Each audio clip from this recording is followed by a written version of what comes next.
No mês de maio, nós, na nossa agenda, dedicamos tempo para falar sobre família.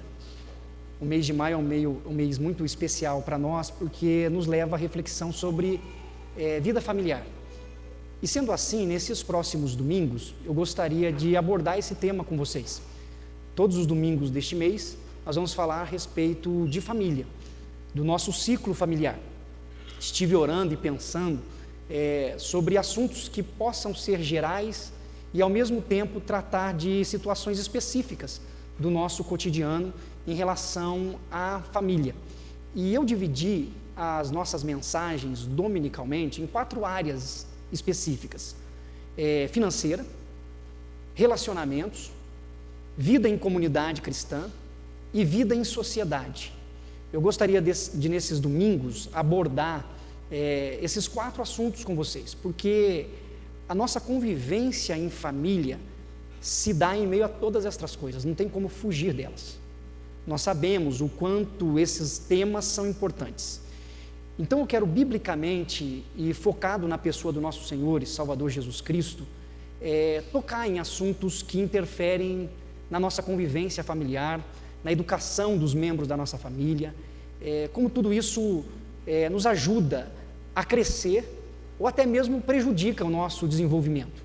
Porque estamos reunidos aqui hoje como comunidade e nem sempre conhecemos ou sabemos tudo o que o irmão, a irmã que está ao nosso lado viveu durante toda a sua vida.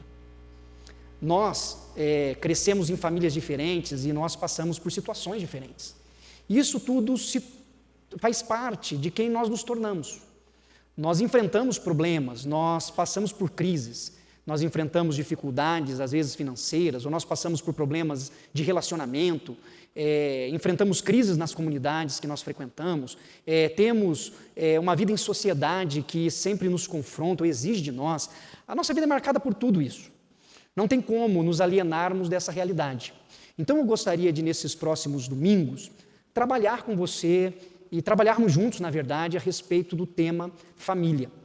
Tem um versículo na Bíblia, e você pode abrir a sua Bíblia lá, no livro de Josué, capítulo 24, versículo 15, que Josué dá uma palavra muito interessante a todo o povo de Deus, depois deles conquistarem a terra prometida. Deus os libertou da terra do Egito, os conduziu à terra prometida. Depois de vencerem aqueles que estavam na terra prometida, Josué, ele declara algo muito importante. Ele, ao mesmo tempo que ele diz para que o povo escolha o caminho que irão seguir, a maneira como estarão se comportando, ele faz também uma afirmação em relação a si e em relação à sua família. No capítulo 24, verso de número 15, ele diz assim: porém, se vos parece mal servir ao Senhor, escolhei hoje a quem sirvais, se aos deuses a quem serviram vossos pais, que estavam da além do Eufrates, ou aos deuses dos amorreus em cuja terra habitais. Eu e minha casa serviremos ao Senhor. Um versículo muito conhecido por todos nós, a declaração de Josué de que ele e sua casa serviria ao Senhor, mostrando que tanto ele quanto sua família estaria se pondo diante do Senhor. Na cultura em que Josué estava inserido, havia muitos conceitos de deuses diferentes pelos povos vizinhos. Havia Baal, Maloque, havia outros deuses. E nessa guerra de deuses na concepção do Oriente Médio, Josué, quando vê a concretização da promessa que Deus havia feito, ele diz: olha, nós serviremos ao Senhor, eu e minha casa serviremos ao Senhor. Portanto, ele diz ali a respeito do caminho que ele haveria de abordar durante toda a sua caminhada. Serviria o Deus de Israel. Quando nós pensamos em família, eu queria que hoje, esta ideia de servirmos e servir na literatura hebraica é o mesmo que adorar. Servir a Deus, adorar a Deus é a mesma palavra, porque nós adoramos a Deus enquanto o servimos, e enquanto o servimos nós o adoramos. Que nossa família possa de fato adorar o Senhor e colocá-lo em primeiro lugar na sua caminhada. Como nós abordaremos hoje um tema muito sensível, mas ao mesmo tempo muito importante, que é a questão financeira, a questão econômica, eu queria que você abrisse bem o seu coração, para que você pudesse colocar diante de Deus toda a forma como você lida com isso no seu cotidiano. É um assunto sempre muito sensível, mas eu queria que nós pudéssemos tratá-lo com muita maturidade, porque nós fomos criados em um ambiente em que a realidade econômica interferiu de maneira direta na nossa formação. Nós podemos ter tido uma infância com muitas privações. Muitos de nós aqui podemos ter tido na infância momentos difíceis, momentos em que faltou até mesmo o básico. E nós podemos ter pessoas que durante a sua infância tiveram muitas regalias, que tiveram de tudo o que podia se dar e em fartura. Nós não conseguimos aqui ter uma realidade única para todos nós crescemos e nos desenvolvemos em situações diferentes. Nós podemos ter passado necessidade e podemos ter tido tudo o que nós queríamos, desejávamos. Na fase adulta, nós podemos ter crescido financeiramente e podemos ter passado por dificuldades financeiras. Muitas vezes saímos de uma situação econômica muito boa e passamos por crises. E às vezes enfrentamos muitas crises e passamos por boas situações. Não dá para fazer uma linha e colocar todo mundo no mesmo pacote familiarmente. Não dá. Nós enfrentamos momentos bons, passamos por bons momentos e enfrentamos momentos difíceis. Nós temos privações e temos momentos em que não nos falta nada. Isso faz parte da nossa formação. Isso sempre esteve presente. Muitos de nós não tivemos algumas coisas que existem hoje na sociedade pós-moderna, que se refere à tecnologia, acessibilidade e tudo mais, só que nós passamos por momentos assim também. E eu queria que essa reflexão nossa fosse o início de uma conversa familiar, para que esse assunto não ficasse só nesse púlpito, mas reverberasse para a sua mesa de almoço, para a sua conversa com os seus filhos, para o diálogo entre marido e mulher. Porque nós podemos ter uma família pequena e os nossos recursos serem suficientes, e nós podemos ter famílias grandes e às vezes os recursos serem muito limitados. E nós vivemos numa sociedade onde não tem como cuidarmos da nossa família sem os recursos financeiros. Como falei, o mundo avançou, a tecnologia nos alcançou. Não sei se nós temos, mas com certeza temos aqui, irmãos que, para estudar, precisava de lamparina. Acender à noite para poder enxergar. Ou precisava estudar durante o dia, porque não tinha energia elétrica. Hoje, nós temos energia elétrica, mas a energia elétrica tem um custo. Hoje nós temos saneamento básico. Talvez você cresceu num lar onde não havia nem mesmo saneamento básico, que o banheiro era fora de casa.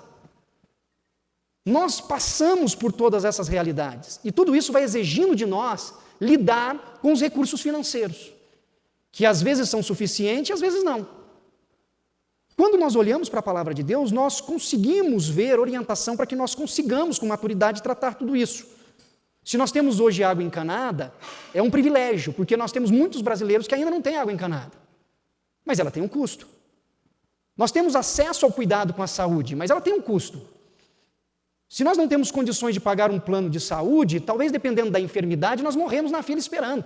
É uma realidade econômica do nosso país. Nós temos opções de educação, mas às vezes desejamos fazer um curso que o custo é alto. Então toda essa realidade está presente no seio da família. E ela gera em nós traumas, gera em nós benefícios. Nós passamos por situações onde os nossos filhos querem acompanhar os seus colegas e nem sempre é possível. Nós temos situações em que nós queremos dar algo para os nossos filhos, mas às vezes não é possível. Nós temos realidades que estão presentes no contexto da família brasileira, que está totalmente associada à questão financeira. E isso gera muitas situações do nosso cotidiano. E isso vai de maneira tão profunda que gera, inclusive, discórdia entre famílias. Qual família já não discutiu, já não bateu boca, e às vezes até se desentendeu por um tempo por questões financeiras? Por uma conta que foi feita, por uma compra que foi realizada, e etc. Portanto, eu achei de extrema necessidade trazer esse assunto para o púlpito aqui nessa noite, porque essa é uma realidade que envolve a nossa família e prejudica muitas relações familiares. Gera afastamento, gera brigas, gera confrontos. Nós encontramos famílias em que o marido diminui a sua esposa porque às vezes ela tem uma remuneração menor, porque na sociedade brasileira a mulher ainda ganha menos do que o homem, uma questão de gênero. E às vezes há situações que levam um relacionamento truncado por causa dessa questão financeira. Nós temos vários problemas, temos os nossos filhos que são seduzidos por essa cultura consumista e nem sempre conseguimos atender todas as suas vontades. E nem sempre é bom atender todas as suas vontades.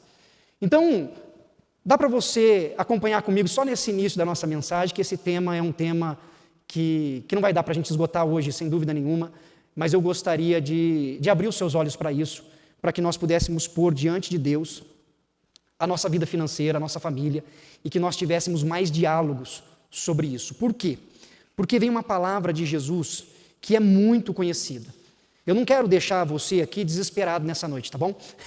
Diante de tanta conta que eu sei que você tem para pagar, de tantos compromissos que você tem, meu propósito não é atacar o terror, tá bom? Meu propósito é abrir a sua mente para que nós possamos entender que existe uma realidade que interfere nos nossos relacionamentos familiares, que nem sempre é abordada de maneira tão profunda quanto precisa ser abordada. Às vezes fica de forma superficial, porque nós vivemos numa cultura onde nós somos conduzidos pelo neoliberalismo, e no neoliberalismo o que importa é o quanto você produz, é o quanto você alcança, é o quanto você tem.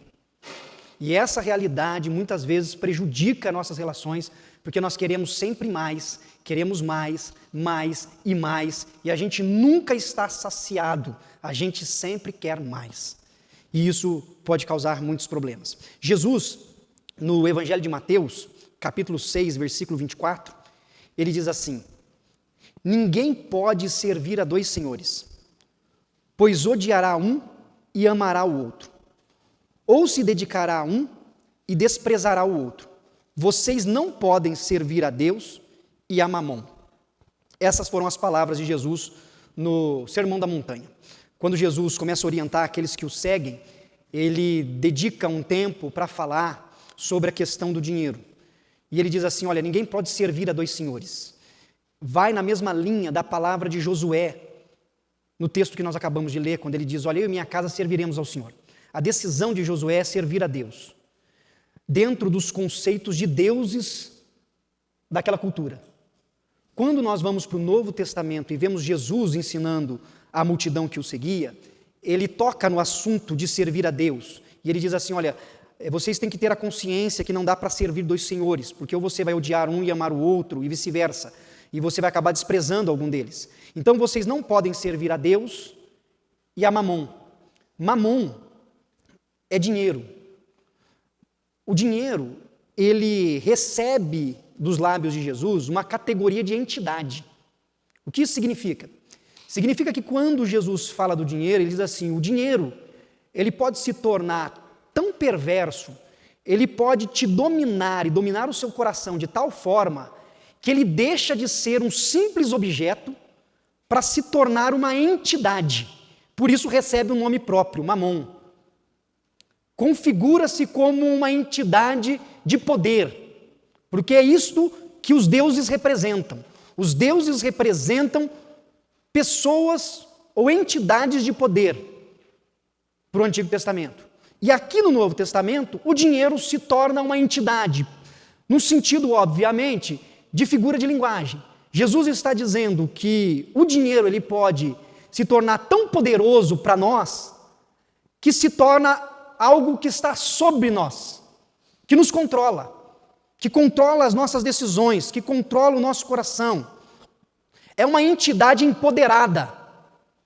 E põe empoderada nisso, porque ela compra sonhos, ela compra projetos, ela compra desejos e, lamentavelmente, compra até pessoas.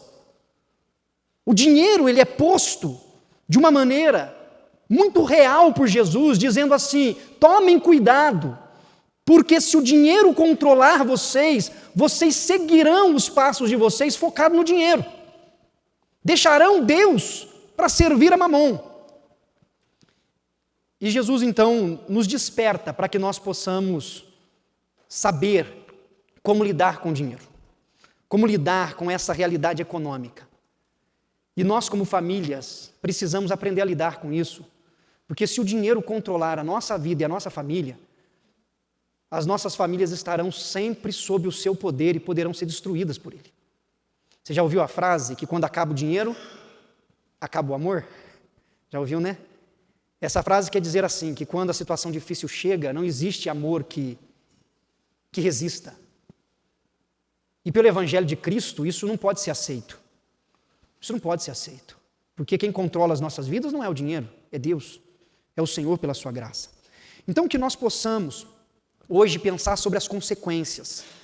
Por exemplo, o dinheiro, ele prejudica a nossa estabilidade emocional. Prejudica a nossa estabilidade emocional. Você já acordou nervoso? Porque você está preocupado que o dinheiro não vai dar? Ou até vai dar, mas não vai sobrar. Ou até vai sobrar, mas não vai sobrar o tanto que você quer. Vocês estão vendo? Isso é mexendo com o emocional da gente, a gente acorda nervoso. A esposa fala bom dia, e você já está irritado. Por quê? Não é porque ela fez algo, é porque o dinheiro te incomoda. Ou a esposa não está num dia muito bom porque ela está preocupada. Está preocupada porque sabe que a mensalidade da escola subiu, ou que o material está muito caro. Isso vai irritando a gente, vai mexendo com o emocional da gente. O dinheiro ele interfere nas nossas emoções. Interfere no nosso estado de humor. Quando fechamos uma grande venda, estamos felizes. Mas quando tomamos um prejuízo, estamos tristes. Quando ganhamos algo, maravilha. Nossa, hoje é o melhor dia da minha semana. Mas quando perdemos também, e o ser humano não sabe perder, só sabe ganhar. Quando perde, mexe com as nossas emoções. O dinheiro provoca discussões acaloradas. Tão acaloradas ao ponto de um ofender o outro por causa disso. Pode ser um debate entre marido e mulher, um debate entre pais e filhos. Você não sabe quanto isso está custando. Se você soubesse, você dava mais valor. Você não sabe o quanto você me custa por mês. Vocês estão vendo como essa realidade interfere na nossa vida e gera muitas barreiras? Talvez você tenha ouvido do teu pai ou da tua mãe dizendo que você só dá prejuízo. São situações que mexem com a gente e vai gerando cobrança. Cobrança pessoal, porque nós começamos a achar que nós precisamos atender todos os anseios, todos os desejos, senão não estamos cumprindo o nosso papel familiar de maneira correta. E somos cobrados pelos outros, porque nessa questão financeira, às vezes todos à nossa volta acham que, de fato, precisamos fazer tudo e saciar os seus desejos. É difícil lidar com dinheiro. Por isso o dinheiro é uma entidade. Ele vai além do poder de troca. Ele vai muito além do que simplesmente comprar aquilo que é necessário. O dinheiro mexe com os nossos desejos, mexe com as nossas vontades, mexe com os nossos sonhos, mexe com a gente. E Jesus está dizendo, olha, vocês precisam entender que não tem como servir a dois senhores. E a minha palavra hoje é para que nós consigamos, pela graça de Deus, pela direção do Espírito, colocar o dinheiro no seu devido lugar. Que nós consigamos nos lembrar todos os dias que nós servimos a Deus e que os recursos financeiros que Deus nos dá é para a glória dEle. Se nós não controlarmos o dinheiro nos controlará. É isso que Jesus está dizendo. Se vocês não aprenderem a controlar, Ele vai controlar vocês. Ele vai estar à frente. Ele controla aonde a gente vive, Ele vai querer controlar onde a gente trabalha. Às vezes nos submeteremos a situações de angústia, de dor, de sofrimento, mas por causa do dinheiro a gente permanece nela. Ele pode tentar controlar quem são seus amigos, com quem você vai conviver e com quem você não vai conviver. Ele pode tentar controlar como você vai usar o seu tempo, como você não vai usar o seu tempo. O dinheiro tenta controlar a gente. O dinheiro tenta exercer o seu poder sobre nós. Nessa cultura materialista na qual nós estamos inseridos, nós sofremos todos os dias para lutar contra esse poder que tenta nos dominar. Mas que Deus possa conceder graça à sua família nessa noite para que você vença isso. Para que você consiga administrar os seus recursos financeiros com sabedoria, que você consiga investir com prudência, que você consiga o necessário para pagar as suas contas, que Deus possa prover porque Ele é o provedor, mas que você consiga lidar com esse tema de uma maneira madura, de uma maneira saudável, para que os traumas não continuem sendo perpetuados nas novas gerações. Saiba que lidar com o dinheiro é uma luta também espiritual. Por mais que tudo que eu disse até agora possa estar muito ligado à questão material, porque a gente entende o dinheiro como material, os objetos, aquilo que nós compramos, por mais que ele seja visível, palpável, pelo menos numericamente, porque hoje quase não pegamos dinheiro mais na mão, né? É tudo por Pix, é tudo conta digital, mas por mais que tudo isso esteja presente, que você lembre-se dessa mensagem nesta noite e saiba que esta batalha é uma batalha espiritual. É a tentativa maligna de pôr algo que pode ser usado de maneira benéfica, de uma forma maléfica, para dominar as suas decisões, dominar os seus relacionamentos e gerar intriga no seio da sua família. Quantas famílias já não foram destruídas por causa do dinheiro? Divisão de heranças. Porque um ganhou mais, o outro ganhou menos. São traumas, são lutas. São lutas que estão presentes e que a gente precisa aprender a entender que nós estamos travando elas. Existem alguns mitos que são culturais, quando se refere à questão financeira. Uma delas é que as coisas trazem felicidade. A gente pensa que comprar um carro melhor, ter uma casa maior, comprar uma televisão com maiores polegadas. A gente pensa que essas coisas vai trazer felicidade, a gente pensa que isso vai satisfazer o nosso desejo, mas a verdade é que nenhuma dessas coisas trazem felicidade. Ela pode trazer uma satisfação naquele momento, mas elas não trazem alegria plena. Por isso, muitas pessoas que têm muito estão infelizes, insatisfeitas, chegam ao final da vida dizendo: construí muito, mas perdi o que é mais importante, a minha família. Perdi. Tenho tudo. Tenho uma casa grande, tenho carros na garagem, eu tenho dinheiro no banco, mas faz anos que eu não falo com meu filho. Que satisfação é essa? Há um outro mito que é a de que dívidas são previsíveis e inevitáveis. As pessoas vão se endividando. E aqui eu abro um parênteses para poder tocar num tema que está destruindo famílias, que são os jogos. Um dos temas mais pesquisados na internet hoje, que é um dos maiores males para a sociedade na qual nós estamos vivendo, são os jogos. As bets, tigrinho e muitos outros, na tentativa, no sonho, no ardor de ganhar dinheiro fácil, as pessoas estão perdendo dinheiro suado. Na ilusão de se enriquecerem através do jogo, através da aposta, estão perdendo aquilo que é básico para o sustento da sua família. E isso destrói famílias. Isso gera problemas, e isso está generalizado não só no Brasil. Porque hoje é legalizado o jogo, então isso acaba trazendo incentivo. E as publicidades incentivam, porque há recursos sendo gerados por isso. E muitas das nossas famílias são iludidas, achando que vão crescer financeiramente jogando. E se endividam, e isso repercute nos relacionamentos familiares.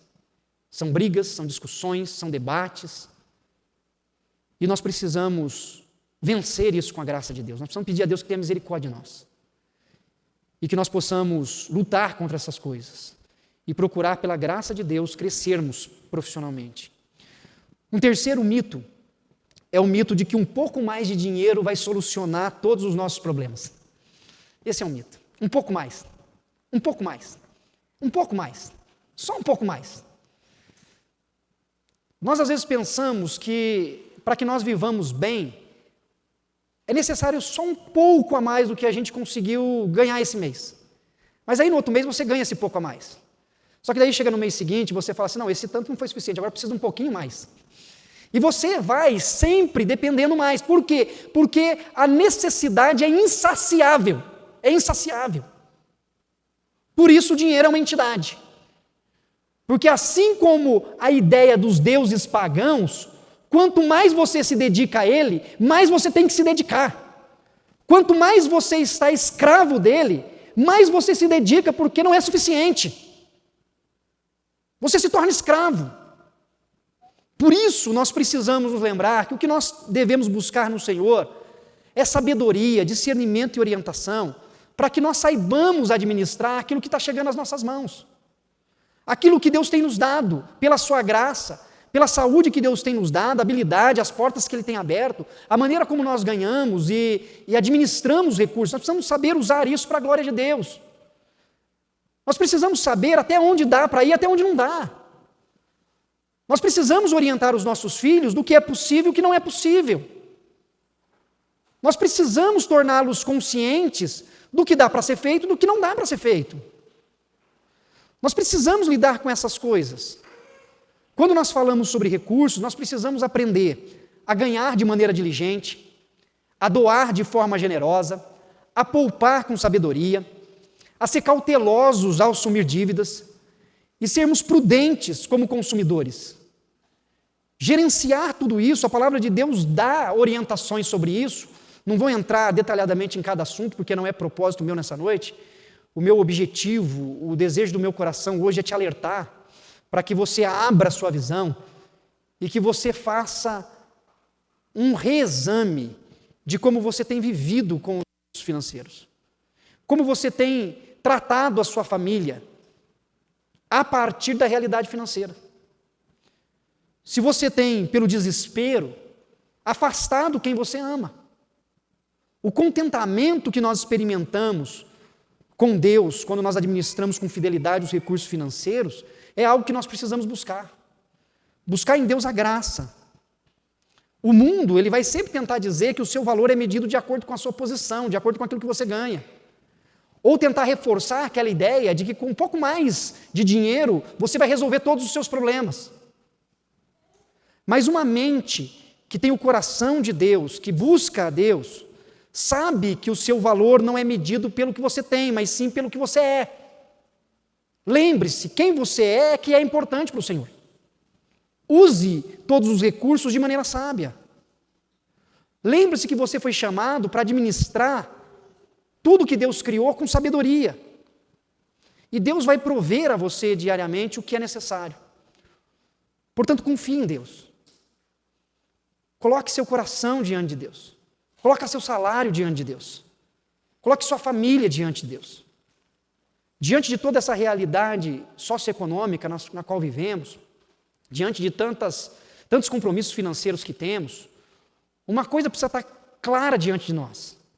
É só a graça de Deus para prover a nós o que nós necessitamos. Só a graça dele. Porque sempre haverá algo novo.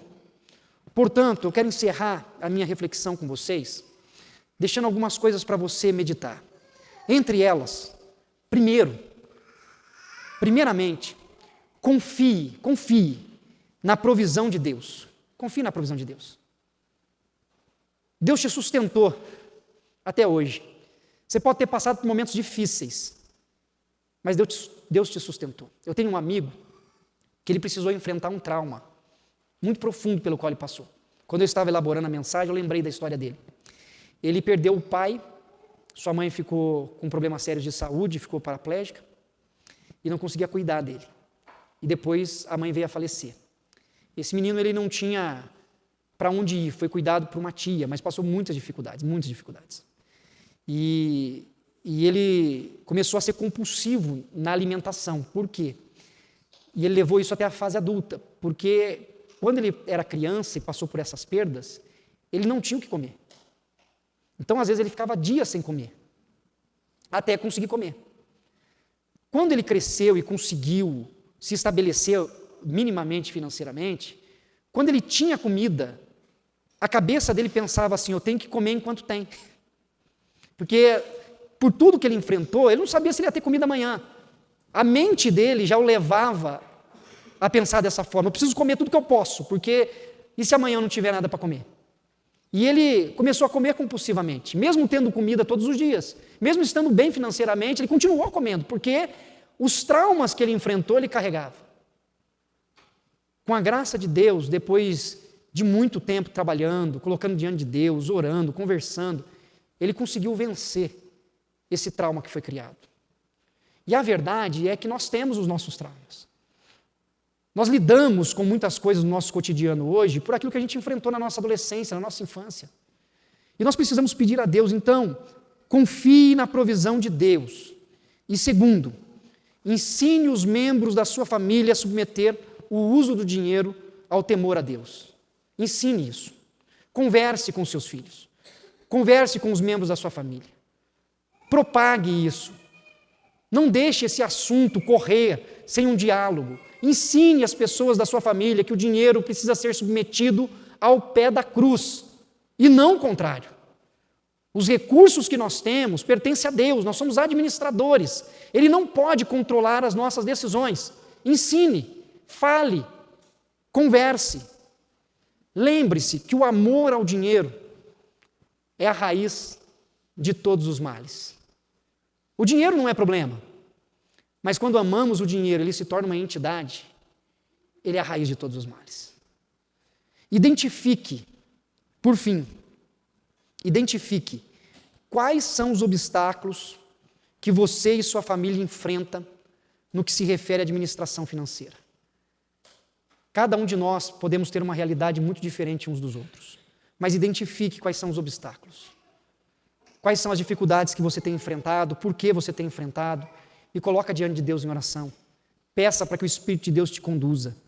Peça a Deus sabedoria para administrar os seus recursos financeiros e que a sua família use tudo para a glória dele e que vocês possam ter uma vida onde o Senhor possa continuar provendo o que vocês precisam e que os recursos sejam usados da maneira correta para a glória dele. Amém? Eu queria orar com você. Daqui a pouco nós vamos celebrar a ceia do Senhor, mas eu queria que você fechasse seus olhos, curvasse sua cabeça. E eu quero convidá-lo e convidá-la a colocar diante de Deus a sua vida. O que você tem vivido nesse momento? Quais têm sido as suas dificuldades? Está difícil lidar com isso? Seu humor está sendo alterado? Você está impaciente com a sua esposa, com seu marido, com seus filhos por causa disso? Você tem ganhado bem, mas você não tem sabido como gerir isso tudo e o seu dinheiro está indo embora e você nem tem visto. Você às vezes tem gasto com coisas desnecessárias e às vezes tem faltado para aquilo que é necessário. Talvez você tenha recursos e você está agindo de forma mesquinha. Às vezes você tem recursos e sua família precisando de acompanhamento, de tratamento e você só quer guardar. Cada um de nós temos uma realidade que às vezes pode ser até justificada por traumas, por momentos difíceis, porque tivemos crises. Mas coloca diante de Deus, porque a realidade financeira, ela prejudica muitas famílias. Ela destrói relacionamentos. Mas nessa noite, assim como Josué, espero que você possa declarar: eu e minha casa serviremos ao Senhor. Eu e minha casa serviremos ao Senhor. Nós não serviremos às riquezas, não serviremos a Mamon. Eu e a minha casa serviremos ao Senhor.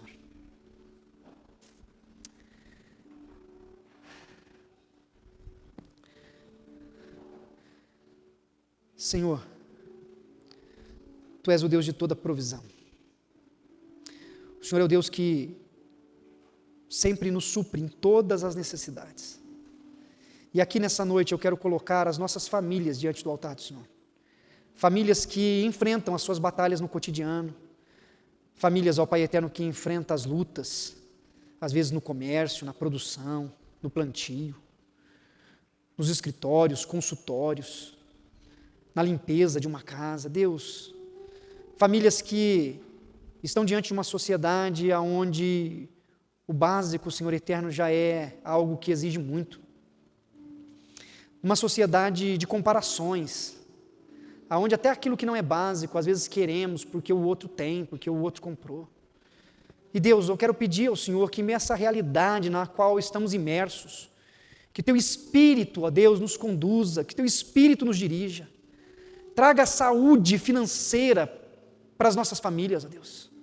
Ajuda-nos, ó Deus, a gerirmos tudo isso segundo a Tua vontade, que é boa, perfeita e agradável. Torna-nos mais generosos, torna-nos, ó Pai, sabiamente poupadores, livra-nos do consumismo exacerbado. Deus eterno, haja sobre nós, dá-nos saúde para continuarmos trabalhando e ganhando o pão nosso de cada dia, Deus. Ah, Deus, sopra o Teu Espírito sobre essa igreja, sopra o Teu Espírito sobre nós, e que possamos, ó Deus eterno, nos lembrar que tudo o que temos, tudo o que precisaremos, virá das Tuas divinas mãos. A Tua palavra diz que aos Seus amados o Senhor dá enquanto dormem, dá-nos noites de descanso tranquilas, na plena certeza de que o Senhor proverá, de que o Senhor nos suprirá, nos sustentará. Lógico que faremos a nossa parte, lógico que trabalharemos de maneira diligente, lógico que faremos o melhor que podemos como profissionais, como trabalhadores. Mas, Senhor, ajuda-nos a lembrar que tudo que chega à nossa mão é fruto da bênção do Senhor. Em nome de Cristo Jesus, nosso Senhor amado, nós oramos. Amém, Pai. Amém.